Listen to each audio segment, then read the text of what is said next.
Okay, so this idea popped into my head, and I was like, how the hell have I not done this video already? And sure enough, I look back, I haven't done this. So today, we're going to be doing the definitive Star Wars tier list. This includes movies and shows, does not include games, books, comics, which a lot of which I have consumed, but this is mainly, which I would say is the core material, is the movies and shows. I love Star Wars. I'm not as like die hard of a fan as I am like with other series like One Piece and Song of Ice and Fire. I don't know a lot of like the super expanded lore, but I love the franchise, and it's been some part of me like my life since childhood. So I here we are, and I'm going to be ranking all of it. So we'll do our usual tiers: God tier, high tier, mid tier, low tier, shit tier, and we'll add a haven't seen tier, because surprisingly, which I didn't expect, there are things I have not seen here. It seems like they're not including shit like the Ewoks stuff and droids and everything, which I think is fair. Maybe I could have found a more expansive tier list, but let's do it. Okay, so original Star Wars, A New Hope, absolute classic, the movie that started it all. I watch it probably annually, and some of the dialogue's a little hokey, but it just holds up every time. It's like the perfect adventure movie. It's it like there's a whole expansive lore, story, and universe like here, but this is a completely self-contained standalone story with a beginning, middle, and end, and it's the perfect adventure story. And there's a reason it sparks the imagination of so many people. So although it's probably perfect and a masterpiece, I'm going to put it in high tier because there are projects here that I like even more. One of which is The Empire Strikes Back. It continues the story and improves upon A New Hope in every way. Surprisingly, it is not my favorite of the original trilogy, believe it or not.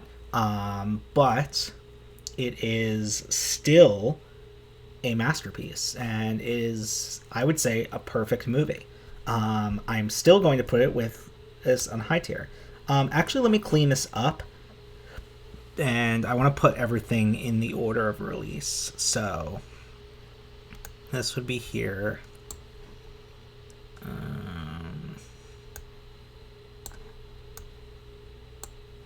Order when it started, if it just show.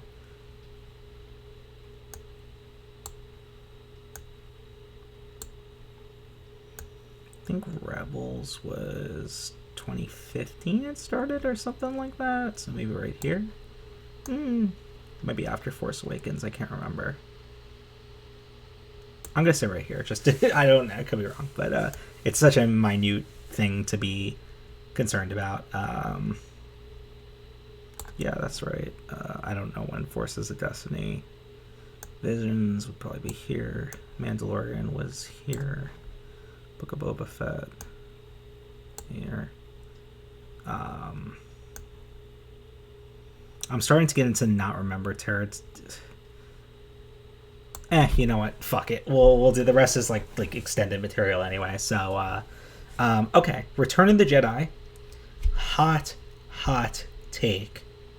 Is my favorite Star Wars movie, and one of my favorite movies of all time. The emotional pathos of this movie, the absolute payoff, everyone's character arc comes to a complete climax here. The whole climax of this movie with Luke and Vader is beautiful, and should be even more iconic than I Am Your Father, Soon Remember Strikes Back, but yet somehow isn't. It's just peak fiction in my opinion, and a lot of people criticize the Jabba's Palace sequence, and a lot of people criticize the Ewoks sequence. Jabba's Palace did so much to spark my imagination as a child. It probably shaped me into the in terms of my creativity, the person I am today. That whole sequence was just so heavy and drenched in world building, subtle world building, and just you know, it really changed my perspective on what Star Wars was and the universe was, as a child, you know. So it's an absolute. I love that sequence. I don't know why people hate it so much. And the Ewoks, and the whole Endor part of the movie, a lot of people hate that too. I love the Ewoks. I think they're very cute, and I think they serve a great purpose in the narrative, which is to show how, you know, this empire impacts, you know, like a completely innocent, isolated society, you know, and like shows how even the smallest, like, you know, even the perceived to be weakest of peoples or creatures in this sense can make a difference, you know? And I think it serves a very good thematic tie over the whole franchise. You know, we have this Rebel Alliance, which is like all these competent, like, adults, and you see it, like, really without these, you know, indigenous little bears, nothing, they wouldn't have won. So, to me, it's a nice thematic bow, and overall, this movie is probably my favorite sci-fi movie of all time. It's just perfect in every way to me. I understand why people don't like it as much as the other two, but I like it even more. So it's absolute god tier. Phantom Menace. Very surprisingly, if you watched my video earlier this year when I saw it in the theaters, it held up a lot better than I remembered it holding up upon rewatch in 2024. And I think that's probably also due to retrospective, like what would come later in the franchise. But there's a ton of issues here. The dialogue, Jar Jar, little Anakin, like there's a ton of shit here. But the core narrative here and what it's trying to do is incredibly interesting. And I think people need to give that more credit than they do. I think the story here, mired in weird, shitty details and decisions like that make absolutely no sense. It can only have come from like unchecked power from George Lucas, but like what the core of the narrative here is really strong, and I think a lot of people don't mention that or care to think about it. But so I'm honestly going to say Phantom Menace is mid-tier. Attack of the Clones, on the other hand, I can't really get through this movie. It is so boring, and it is like, you know, the narrative, I would say, is like okay, you know, it's okay, it's fine, like, you know, but I just, every time I either fall asleep, I just can't sit there. It's just really bad. It's definitely the weakest of the main Rise of Skywalker is probably weaker, but it's definitely the weakest of the main original six, for sure, in my opinion. And a lot of people say Phantom Menace, but I say Attack of the Clones is the worst of the bunch. I'm going to say shit tier. The Clone Wars 2003 animated series from Cartoon Network, not to be confused with the longer running TV show, is incredible. It's made by Genndy Tartakovsky, who did works like, he worked on, you know, he created Samurai Jack, he worked on Dexter's Lab and Powerpuff Girls. Essentially, he's like, he made Primal, which I've heard is a masterpiece, but I haven't watched yet. Essentially, like, he's an absolute legend in animation, and he put his unique flavor and storytelling and style with mostly silence in, like, into this, and I think it's incredible. Some of the voice acting is just purely awful, but that's not, I don't think, any really fault of his, you know. I would say, like, the whole Grievous stuff in this, it paints a whole entirely different picture of Grievous as a character that you don't get from even Revenge of the Sith or the Clone Wars long-running TV series. So I'm gonna say this is high tier. Revenge of the Sith, especially if you include the Siege of Mandalore cut, which I would highly recommend watching. I think if you include, if the Siege of Mandalore cut, which if you aren't familiar, includes sections from the 2003 Clone Wars animated series, as well as the final arc of the longer running Clone Wars animated series, and recuts it into Revenge of the Sith as those events would be happening at the same time as events of this movie. And I think it is an absolute, I think it's the best Star Wars thing ever made. But that's a fan cut, so it doesn't really count here. Revenge of the Sith, on the other hand, is a masterpiece. Some of the acting choices are a little weird. Some of it feels a bit rushed, but that rush entirely melts away when you watch the Clone Wars long running show. It like, I think the two are peas in the pod, if that makes sense. Like, this really gives a lot of all the elements that we said were kind of rushed from this are fixed in this, you know? So I would say it's an absolute masterpiece. People shit on the prequels, say they're bad. I don't know how you can watch the prequel. Okay, episode 1, understand if you think it's shit. Episode 2 is shit, in my opinion. I don't understand how you could shit on episode 3 and still be a Star Wars fan, you know? It just makes no sense to me. Anyway, God tier. This is probably the worst Star Wars thing ever made. It's supposed to serve as the pilot for the long-running Clone Wars show. It's trash. It's not good at all. It mischaracterizes the characters it's introducing, which is weird, like Ahsoka and stuff. Like, it introduces them as such annoying fucking presences, and then immediately in the show, they're fixed. So I don't know if it's like a feedback thing or whatever, but it's just trash. Absolute shit tier. Probably the worst Star Wars movie ever made. It's so surprised. It should have just been a 2-parter on Cartoon Network. Like, there's no reason this should have been released in theaters. And the Clone Wars long-running show. Here's the issue. The good parts of this show are some of the best things in all of Star Wars. There's arcs in this show that are absolute masterpieces. There are other arcs in this show that are unwatchable. So it's really tough. My friend curated a list of what episodes I could watch and what episodes I could skip, and even some of the episodes he kept were trash. Some arcs are just terrible. However, like I said, some arcs are just the best you've ever seen. So it's really conflicting. But because of everything it does, it really fleshes out the prequel trilogy and makes you, like, it gives more depth and development to the prequel trilogy than I think the original trilogy had. And it gives you so much extensive world building, and it's just incredible in that sense. It's like, it's very tough. It's very tough to weigh. So I think there's good and there's bad, but I think the good outweighs the bad, and I'm going to put it in high tier. Force Awakens. Force Awakens is the start of the sequel trilogy, and, you know, it's hard not to detract this one based on what came next. I think as a standalone, not, like, let's say the second and third movie weren't out yet, and this is just what you have.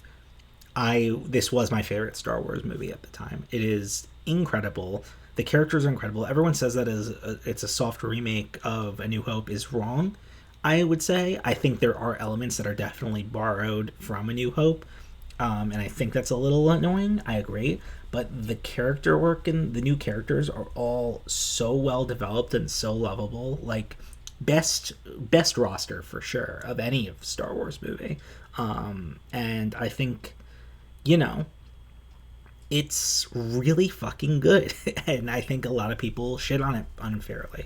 And I think I would have put it in God tier, but because of the story, it's a start of a story, and the story is not finished properly. So you can't, it's like looking at RWBY volumes 1 through 3, which are one of the best things ever made, and then the rest of the show is awful, you know? So it's like, what do you do? Like, you can't separate the two, but, you know, so it's that same sensation. So I'm gonna put it in high tier and not God tier, but it is really fucking good. Star Wars Rebels has grown to become, I'll step back. Star Wars Rebels is a show I binge watched all of during the early part of the pandemic. It also overlapped with when my dog passed away, and so it was an incredibly difficult time in my life, and this show really, really carried me through. I was so, like, it was one of the big reasons I was like waking up and getting out of bed every day was to binge watch this show. And because of that, it has a really soft spot in my heart. So I grew to like almost form friendship with these characters, you know, like, and also the whole like the it's the finale of season 2, right? Yeah, the season 2 finale, final arc of season 2 is like my favorite Star Wars story ever, probably. Um, I don't mind the World Between Worlds as much as a lot of other people do. I think it hasn't been used effectively in other Star Wars media, but I think if it did, people would come around to it. Overall, this has the best roster of characters. It's pretty much just Avatar: The Last Airbender in the Star Wars universe. If you like the Avatar: The Last Airbender, it's pretty much the same show, I would say. So if that intrigues you at all and you haven't watched it, like, I'm giving it that high of praise. I think it's not the full. It is a full story, but it's not. And I think it's very become evident because Ahsoka is season 5 of Rebels. It's directly continuing this story, so you could see like it wasn't fully finished, but it's part of like a like a story that's still ongoing through Ahsoka, you know. So, but overall, I'm gonna put in God tier just for all those reasons. Rogue One is the most overrated Star Wars movie in my opinion. I like the premise. I love the, you know, I love the vibes. I think it manages to give the vibes of A New Hope with a modern cinematography sense. It's really interesting in that sense. The grunge of it, you know, it gives like the grunge of like A New Hope, you know. The characters are awful. The characters are awful. The story is boring, very one note. It's I don't know why people love this one so much. I think it's all the Vader stuff. I think all the Vader stuff is incredible, and it really, you know, it really makes people forget what is actually going on here, which is a shit movie. It's not as shit I'm looking at what's in shit here, and it's definitely not as bad as that. Like, when I say it's not a shit movie, I would say, like, compared to other movies, I'd give it like a, I don't know, 2 stars out of 5, 5 or 6 out of 10, you know, that kind of thing. It's not terrible, but I'm gonna put it in low tier. The Last Jedi has a lot of hits and a lot of misses. There's a lot I love. I love all the Luke and Rey stuff in this movie, but the Finn and Rose stuff is trash, and the whole thing with Holdo is retarded. It's just people not talking to each other and then getting mad at each other when no one actually explained their intent. It's just it feels like a mediocre arc of the Clone Wars in that sense. It's very similar to the Clone Wars long-running show in the sense that, like, there's arcs in here that are incredible. All the stuff with Kylo is incredible too, but there's arcs in here that are shit. So looking back on it, like, I still enjoy watching this. I watch it probably every year or two still. You know, I do enjoy it, but it as a follow-up to Force Awakens, it didn't hit the mark. And I think this is a symptom of, you know, trying to have 3 different creatives make 3 different movies in an ongoing trilogy. It doesn't work at all. For all of the shit that the prequel trilogy gets, it has a cohesive story all the way through that you can tell is planned from beginning to end. The sequel trilogy does not have it at all. Anyway, I'm going to put it in mid-tier. There's a lot I love here, but there's also a lot I don't like. Solo, if Rogue One is the most overrated Star Wars movie, Solo is definitely the most underrated. I think this is an incredible movie. Like, thinking back, the only flaw I could possibly say is, like, they really needed to spend more time with Woody Harrelson's crew to make them more, like, sympathetic, like, characters to make you feel when you actually lose them on a mission, you know? I think that's probably the only flaw I could think of. People, I think, wanted to hate this movie from the get-go because it is a Han Solo pre-origin story movie. I think people came into it wanting to hate it, and they found things to dislike. I came into it wanting to love it, and I fucking loved it. It's very similar to Cowboy Bebop. If you like Cowboy Bebop and that the overarching narrative of that series, and that it's pretty much a movie of that. It's really, really good, and I don't understand why people shit on it so much. I think if people came back to it now and with our fresh, open eyes, I think they would really learn to love it. It's so much better than people give it credit for, and I think all the actors did great jobs. Like Kira is such a fascinating character. I've been reading all of her comics, and they're so great. They're all so great. Kira's an amazing character. I think Donald Glover as Lando and whoever played Han as Han are like great. They're just like their original characters. It feels so seamless. So I don't understand why people didn't like this movie. I think people just went into it wanting to hate it. I'm putting it in high tier. Mandalorian. Mandalorian's tough because seasons 1 and 2 are awesome. Seasons 1 and 2 are great.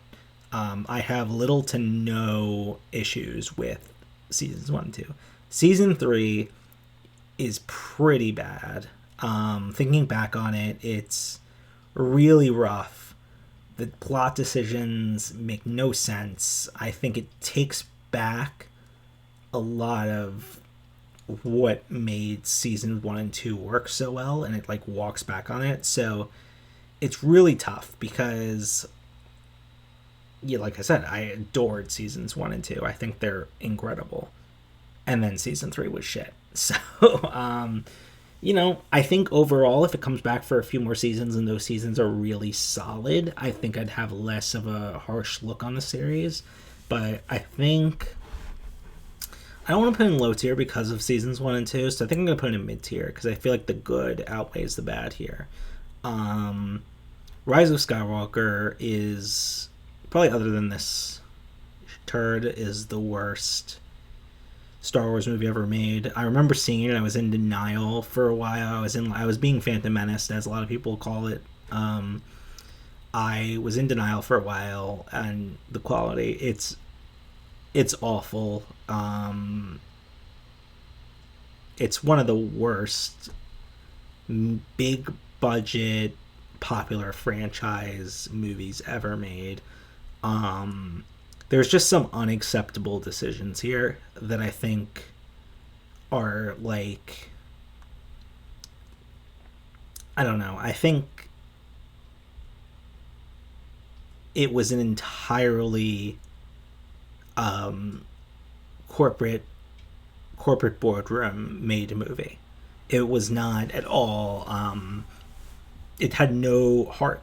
It had no love of Star Wars. It was entirely corporate office made because they were so panicking, shitting their pants from the last reception of The Last Jedi being so mixed. And I think they wanted to try to make a movie that pleased everyone. And in doing so, they had a sheer misunderstanding of what everyone wanted.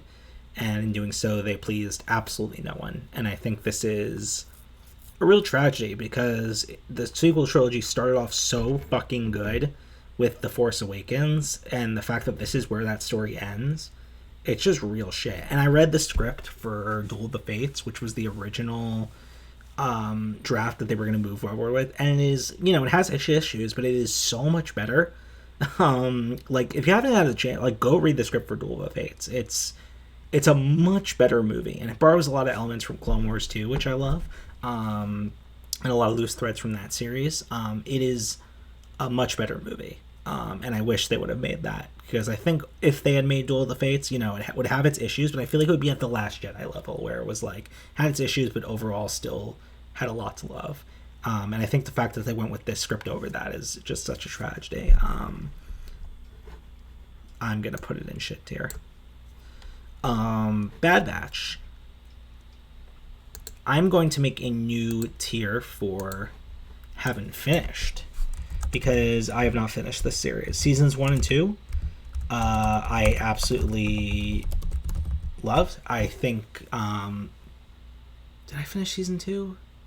I don't even think I finished season 2. First season is great. The ending is a little rough, but overall, it's really good. It's just more Clone Wars, I would say. Really good. Another season of Clone Wars, pretty much. Just like Ahsoka is to Rebels, This is just more seasons of Clone Wars, pretty much. And it's really cool because it's showing the direct, immediate, initial transition of the Republic into the Empire, and I really like the world building it does in that sense. And I think it's something that hasn't really, surprisingly, been tapped into, like with Rebels and like Rogue One. Like, it's already deep into the Empire's reign, and Solo as well, so it really is awesome in that sense. But I can't really rate it because I haven't seen half of season 2 and all of season 3, so I'm gonna put it in haven't finished. The Book of Boba Fett, I'm very conflicted because the first half of this show is amazing. I think all of the stuff with the Tusken Raiders and Boba Fett's survival from the Sarlacc pit is awesome. It really, like, I love Boba Fett as a character. I think a lot of people say he has no character. I think this show proves that he has a lot of character. Tamora Morrison's incredible. So there's a lot to love here. However, halfway through the series, it just stops. And there's like 2 or 3 episodes that have nothing to do with Boba Fett that are just continuations of the story from The Mandalorian. It's like, okay, let's cut away and do 2 or 3, I can't remember if it's 2 or 3 episodes of what's happening to the Mandalorian between his season 2 and season 3. And it's like, why is this here? Why is this in this show? Like, why did you not just release like a separate special, like of the like essentially a Mandalorian season 2.5 special, which that was. Like, why is it in the middle of the Book of Boba Fett? It makes no sense. And I hate a lot of what that section did because it reunited prematurely Mando with Grogu after the whole like emotional, gut-wrenching ending of season 2 of Mandalorian. And the whole climax is like very hokey of this show, but it's fun, but it's very hokey. I think if they cut out that whole Mandalorian middle section and released like separate specials and just had the series be the beginning and end, I would say it's like kind of like, Last Jedi level, where it's like where it's like kind of like there's a mixed bag, but it's overall like still enjoyable. But because of that like weird intersplicing in the middle and how like kind of hokey the ending was, I'm gonna, as much as I love some stuff in this, I'm gonna move it to put it in low tier. Visions, I still need to watch Visions. I don't know how I haven't watched it when there is a Studio Trigger Star Wars short in here. I think helmed by Imaishi. I don't know how I've not watched Visions, but I gotta watch it. Obi-Wan Kenobi is interesting because it's good. It is good, I would say. I think a lot of the issues people had with it are wanting to, similar to Solo, where they wanted to not like it.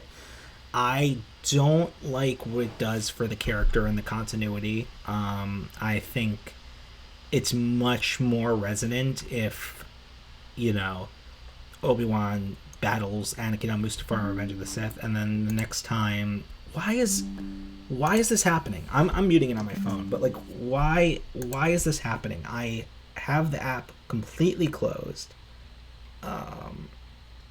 Okay, I just muted it, but anyway, what was I saying? I think it's much more thematically resonant if the battle at the end of Revenge of the Sith and the battle toward the end of A New Hope are the only times in that time period that Anakin and Obi-Wan see each other and fight. So I don't like that addition. I think it like actively contradicts parts of A New Hope in terms of Obi-Wan and Leia's relationship, where Leia explicitly introduces herself as someone that has heard stories of Obi-Wan that doesn't know of him. Yet in Obi-Wan the show, when she was a child, not too young to remember, like explicitly old enough to remember, like they form a deep relationship and bond. It makes no sense. And a lot of people say, oh, Leia was just covering her tracks in A New Hope, and no, it makes no sense. And for those reasons, I have a lot of issue with it. But overall, I still really enjoy this, and the good stuff here is very good. And I think a lot of what people don't like about it isn't that, what I just said. It's more of like, I want to hate this, so I'm going to find random shit. So I'm actually putting it in mid tier. surprisingly. And I've been reading the comic adaptation of the show just as like a refresher, and it really like holds up. Forces of Destiny. I've watched a few of these shorts and they were enjoyable, but I haven't watched like much of it. So I'm gonna say haven't finished. Is a selection of like short stories set in the Star Wars universe. And they're like all like, you know, female lead focused, as you can see from the image. Resistance, haven't watched, and I've heard it's bad, and I don't plan to. And I've heard it has little to no ramification on the actual narrative, like the other anime shows do. Andor. Somehow I've not finished this. I've been watching. It's the weirdest way to watch a show, but for some reason with Andor, I've been watching like one episode a month, maybe even less, like one episode every 2 or 3 months. For like, and they're like little movies, so it works. But like, how I've been treating this show is like it's that I've been waiting for new movies to come out. It's like weird. I don't know why I don't just finish it.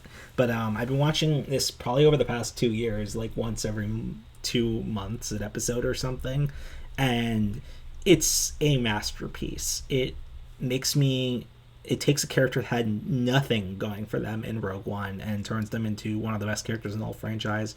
The world building it does is incredible. It creates a whole new picture of the Star Wars universe that we haven't really seen. That makes absolute total sense. It fits in so well with the story. Possibly one of the best Star Wars things ever made. I can't rank it though because I haven't finished it. So I think I've seen it 10 episodes out of the 12. I don't know why I don't just watch the last 2. Anyway, putting it haven't finished. I haven't watched Tales of the Jedi yet. Been meaning to. Same with Tales of the Empire. I've heard they're quite good. I don't know why I haven't watched them yet. Ahsoka. A lot of people didn't like Ahsoka. I think it's great. I think it's just another season of Rebels. It's a direct continuation of that story, and I love all of those elements. I love the Baylan Skoll and Shin Hati. I think they're great additions. I'm so intrigued. It's sad that the actor that played Baylan is dead because I don't know if they'll recast him. I think the intention was for him to be a recurring character, but so that's sad. I don't know where that story is going to go, but I loved this. This was really good. I think it's a great way to introduce Thrawn and Ezra back into the continuity. It's a great build up to probably they're going to do a big like Heir to the Empire crossover event, which is pretty cool.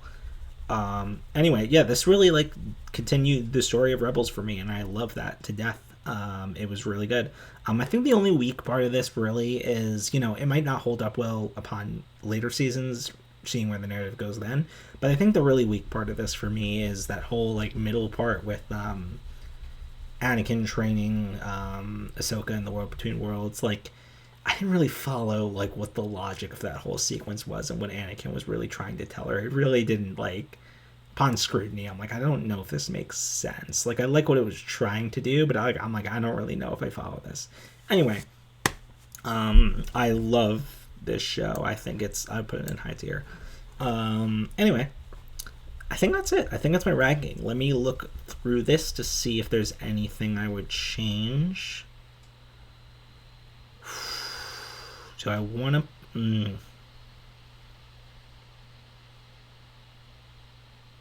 I feel like I almost want to tier like in between here or here, but no, I think this is fair.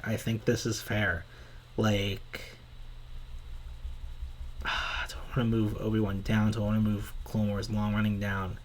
No, I think the good of this makes it higher, and I think the good of this makes it higher. So I think it's a comfortable place. Anyway. That's right. I think Solo and Force Awakens are as good as A New Hope and Empire Strikes Back. Fight me. Anyway, yeah, I think that's about it. I'm hoping, you know, maybe I'll do some sort of addendum. Maybe I won't. Maybe I'll just talk about them as I like finish them. But I'm hoping to have like finish up Bad Batch and Andor sometime soon and have more, you know, cohesive thoughts. I don't know if I'll ever watch all Forces of Destiny. Gotta watch these two at some point soon. Not planning on watching Resistance. Anyway. That's about it. That's the tier list. I can't believe I hadn't done this already, but thanks for watching.